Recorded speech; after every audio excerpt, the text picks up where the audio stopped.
Madame la ministre de la Santé, vous n'ignorez pas le ras-le-bol des professionnels de santé qui s'expriment dans les luttes en cours et que les parlementaires communistes entendent aussi dans le cadre du Tour de France des hôpitaux et des EHPAD qu'ils viennent d'engager. Oui, notre système de soins se dégrade, et vite. Oui, le temps des rafistolages est révolu.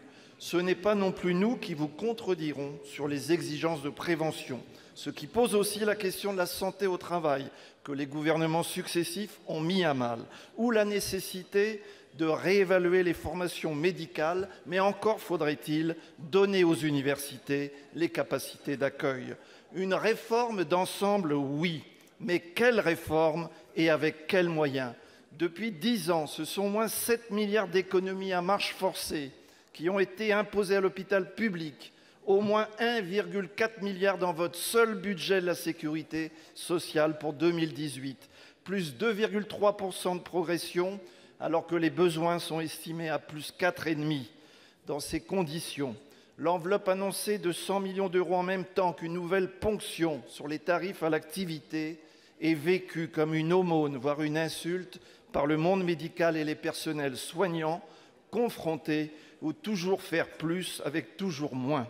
Nous disons chiche à votre annonce de concertation.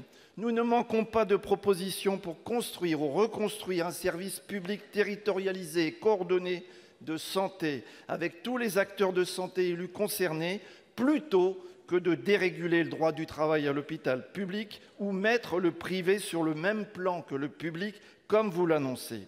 La finance n'a déjà que trop de place à l'hôpital public, déjà terriblement endetté par les politiques d'austérité. Madame la ministre, accepterez-vous de rencontrer les parlementaires communistes pour entendre, à l'issue de ce Tour de France et avant d'annoncer votre plan, les témoignages et propositions recueillies, notamment celle d'un plan d'urgence pour les hôpitaux? D'abord, bien entendu, je vous rencontrerai.